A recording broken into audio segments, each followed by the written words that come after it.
Selamat datang di Edukons Podcast, menjadi teman cerita untuk berbagi kebaikan dan kebahagiaan. With Sinta here.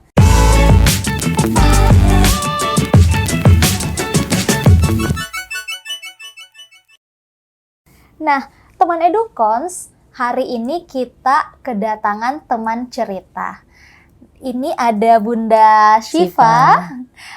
Bunda Syifa dari salah satu lembaga apa yayasan ya, Bu? Think Survive. Think Survive namanya, yang akan cerita-cerita, berbagi cerita menarik dan tentunya akan menginspirasi teman Edukons terkait dengan baru-baru ini kita memperingati Hari Cancer Sedunia, World Cancer Day 4 Februari. Nah, maka dari itu kita akan cerita-cerita bersama teman cerita kita. Hari ini sudah ada Bunda Syifa. Boleh dong Bunda diperkenalkan dirinya kepada teman-teman Edukons? Ya, Assalamualaikum warahmatullahi wabarakatuh. Nama lengkap saya Nasifa Sobair. Biasanya lebih familiar dipanggil Bunda Syifa. Saya merupakan ketua umum dari Think Survive Makassar. Oke, hari ini sehat, bahagia, Bunda? Alhamdulillah sehat dan bahagia. Itu harus biar bisa semangat dan bisa berbagi cerita. Nah, itu dia. Nah, sehari-hari kesibukannya sekarang apa ya, Bunda? Di samping sebagai seorang ibu rumah tangga, saya juga punya usaha di bidang fashion dan butik. Oke. Iya. Oke, nah jadi penasaran nih Bunda. Bunda bergabung bersama Think Survive itu sejak kapan dan kok bisa kepikiran gitu tergabung bersama Think Survive? Oke, awalnya dari dari ketidaksengajaan ya. Ya, di tahun 2015 dari founder dari Think Survive sendiri itu Ibu Nita, almarhum Nita Nurseti, karena pertemanan kami karena sama-sama anak kami sekolah di tempat yang sama, akhirnya intens berkomunikasi dan ketika beliau mendirikan Think Survive, saya tertarik untuk ikut bergabung, tetapi keterkaitan itu belum begitu kuat. Nanti menjadi semakin kuat untuk bergabung ketika saya diberi sebuah teguran oleh Allah. Iya, bukan saya tidak menganggap bahwa itu sebuah musibah, tetapi sebuah teguran dengan teguran yang teramat indah buat saya. Iya, karena 2014 itu saya didiagnosa kanker serviks. Ya, jadi saya menganggap diri saya orang yang paling terpuruk, yang berada di titik terendah. Dan berbagai macam pikiran-pikiran negatif yang berseliweran di kepala saya. Namun ketika saya dihadapkan sebuah kenyataan, masuk ke dalam komunitas Think Survive, ternyata di situ rasa syukur saya bertambah. Bahwa ada orang yang lebih terpuruk, lebih menderita dari saya. Di situ saya mensugesti diri saya sendiri bahwa ketika kita diberi suatu takdir, dan berada di titik ini, itu kita bisa merekayasa menjadi bahagia atau tidak. Itu tergantung dari bagaimana tergantung diri dari kita ya. Kehilasan kita dari untuk menyikapi sebuah masalah yang datang dan diberikan oleh Allah Subhanahu wa taala. Seperti itu barangkali. Oke Bunda, boleh diceritakan sedikit terkait dengan aktivitas yang dilakukan oleh Think Survive sendiri? Ya, bergabung di Think Survive ini, saya hanya sebagai estafet yang meneruskan kepemimpinan dari almarhum Bu Nita Nurseti sebagai founder dari Think Survive. Dan almarhum berpulang di 2019, dan di situ saya meneruskan kepemimpinan untuk menakodai Think Survive ini bersama orang-orang yang luar biasa di dalamnya. Iya. Saya menganggap mereka orang-orang yang luar biasa. Kenapa?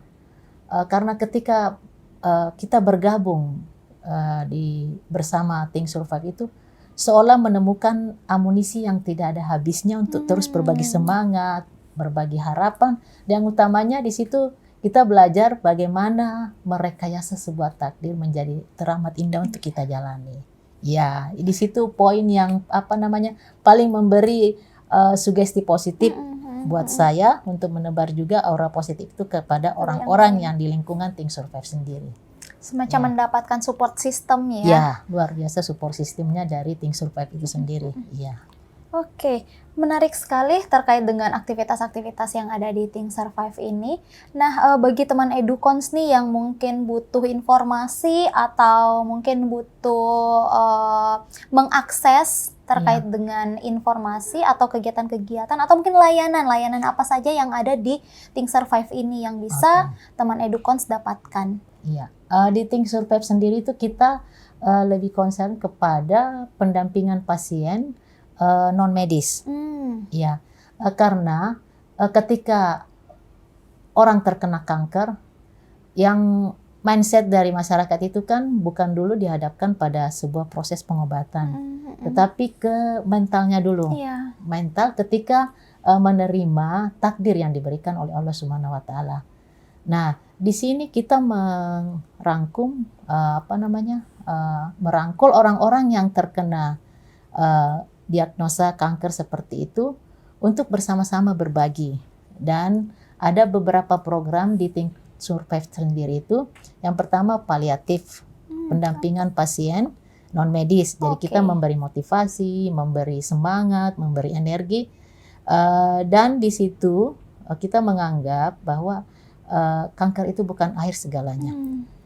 Jadi ada banyak kegiatan-kegiatan yang kami buat segmen per segmen dari Think Survive. Misalnya ada pasien yang hobi memasak, kita buatkan ke dalam cooking class. Ada yang menulis, kita buat kelas menulis. Kemudian ada yang suka olahraga, ada line dance dan yoga. Jadi sekali. Maksudnya dari situ mereka punya semangat untuk berbagi, tidak melulu memikirkan tentang sakitnya. Apanya. Karena menurut almarhum Dr. Septiman yang juga founder dari Think Survive itu, ketika kita bahagia, sel-sel kanker itu kadang tidak membelah. Jadi faktor non psikis juga ternyata mempengaruhi dari tumbuh kembangnya sel-sel kanker di dalam tubuh. Seperti itu. Jadi aktivitas-aktivitas menyenangkan yang dilakukan oleh para survivor itu tentunya akan memberikan pengaruh yang luar biasa juga ya untuk proses penyembuhan dari teman-teman survivor cancer. Nah, saya jadi penasaran Bu, untuk Bunda, untuk orang-orang yang boleh mengakses layanan ini, apakah dari area Makassar saja atau dari teman-teman di luar Makassar pun boleh bergabung? Anggota Think Survive sendiri itu anggotanya tersebar, tetapi konsentrasinya ke Indonesia Timur. Indonesia Timur ya. Karena layanan rumah sakit seperti Rumah Sakit Wahidin yang selama ini menjadi mitra kerjasama dari Think Survive. Karena pasiennya itu rata-rata rujukan dari daerah, dari Sulbar, dari Sulawesi Tengah, dari Sulawesi Utara, bahkan dari Timur Indonesia, dari Ambon. Jadi ada beberapa pasien yang ketika menjalani rangkaian pengobatan, karena proses pengobatan kanker itu tidak berhenti hanya satu titik. Ketika mereka terdiagnosa, otomatis rumah kedua mereka adalah rumah sakit. Jadi ada kemo ke-1, ke-2, ke-3, rangkaian radioterapi, terapi dan semacamnya. Jadi ketika menjadikan rumah sakit rumah kedua, mereka sering bertemu dengan sesama komunitas. Nah, disitulah chemistry-nya terbangun. Sehingga beberapa anggota Think Survive itu tersebar dari bagian timur Indonesia. Iya, seperti itu.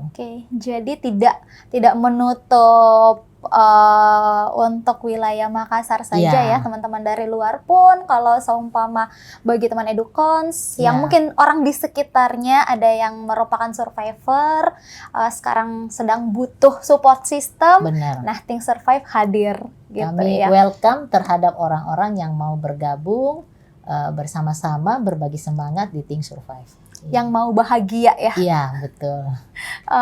Nah, berbicara tentang cancer nih ya Bunda, beberapa kasus kan biasanya didiagnosis secara tiba-tiba, Ya. tahu-tahu sudah stadium 4, padahal Iya. yang awalnya tidak baik-baik saja, Iya. dan mungkin biasanya malah dapat setelah proses pengecekan Iya. check up gitu. Iya, betul. Niatnya sih bukan check up cancer ya, malah kok tidak menyengaja, malah ketahuan. malah Iya. ketahuan. Nah, menurut Bunda, potret kesadaran aware orang-orang di sekitar kita tuh sebenarnya mereka gimana sih tingkat kesadarannya terkait dengan mengecek kesehatan secara lengkap atau? Iya.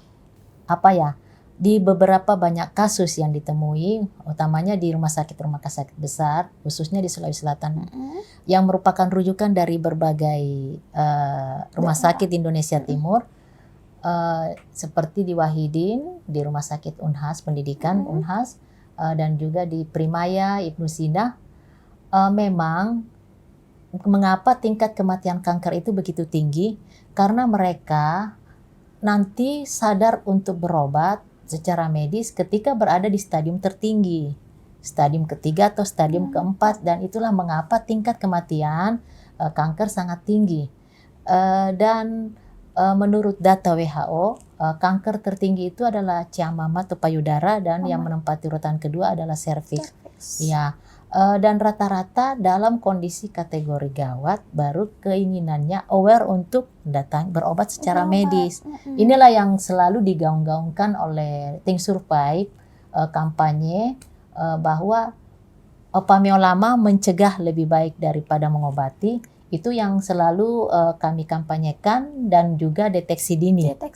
Deteksi dini kami menyasar ke, biasanya dalam program setahun itu ada beberapa trivia kelas. Kami masuk ke lembaga-lembaga pendidikan, ke sekolah, semisal SD, SMP, SMA, kemudian memberi edukasi, kemudian ke masyarakat awam untuk aware dengan cara memeriksa secara dini. Karena memeriksa secara dini artinya mencegah lebih baik daripada mengobati. Iya. Seperti itu. Terkait dengan deteksi dini tadi nih Bunda, Iya. usia berapa sebaiknya seseorang mulai melakukan deteksi dini? Ya. Kalau seperti misalnya kemarin dari program Think Survive itu ada beberapa semisal saya tidak bisa menyebutkan merek di sini. Ya, kita gandeng bekerja sama misalnya untuk jenis kanker serviks. Itu kan bisa dicegah dengan pemberian vaksin.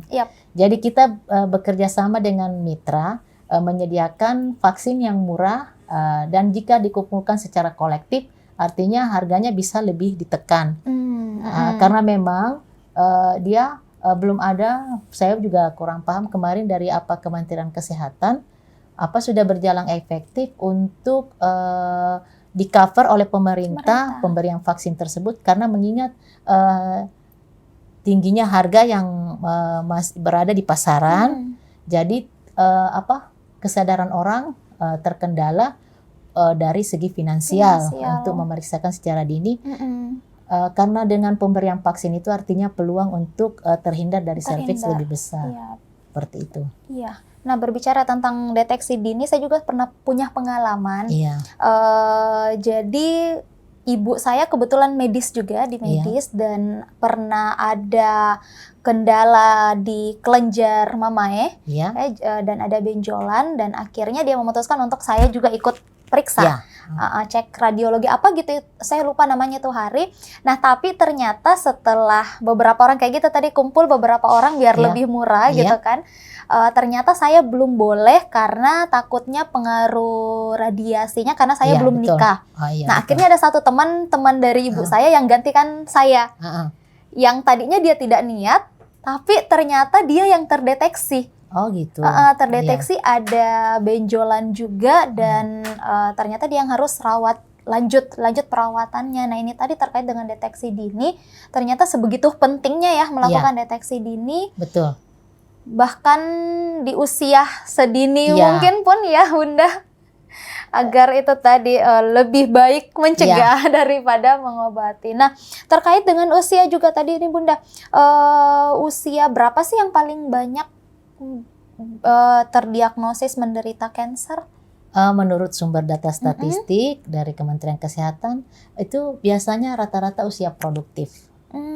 Usia produktif Usia yang 20-an antara ya? 20 sampai 40, tapi itu bukan sebuah angka pasti ya. Iya. Karena kanker juga itu selain dipengaruhi dari pola hidup, pola makan, kemudian ada juga faktor genetika yang berperan. Kita berkaca pada kasus Angelina Jolie. Iya. Ya, kalau Angelina Jolie itu kan kemarin sempat mempelajari faktor genetika. Setelah ditelusuri dari garis keturunannya bahwa ibunya menderita, seorang survivor, dari keluarga dari saudara ibunya dan saudara dari ayahnya merasa punya peluang untuk untuk terkena, bisa saja terkena juga. Maka Angelina Jolie itu memutuskan untuk mengangkat payudaranya. Istilah dari medis itu mastek. Iya. Maksudnya apa? Ada program dari medis sendiri yang memperbolehkan hal itu. Sepanjang yang bersangkutan bersedia dengan segala konsekuensi dan resikonya, seperti itu. Tentunya sudah mempertimbangkan. Jadi ini merupakan satu potret tentang kesadaran yang tinggi. Nah, mindset seperti inilah yang coba kami bangun di masyarakat dengan memberi pendampingan dalam bentuk edukasi dini, khususnya untuk yang awam, untuk lebih sadar dan aware terhadap perubahan dalam tubuhnya, ya seperti itu. Nah, berbicara tentang deteksi dini nih Bunda, apakah deteksi dini selalu berkaitan dengan mengunjungi dokter untuk check up atau bisa melakukan deteksi dini sendiri di rumah misalkan? Sebenarnya kita jangan terkendala merasa bahwa untuk mengetahui bahwa kita punya kekhawatiran, saya sakit atau apa. Sebenarnya banyak hal yang ditempuh tanpa harus mengeluarkan biaya atau budget yang besar.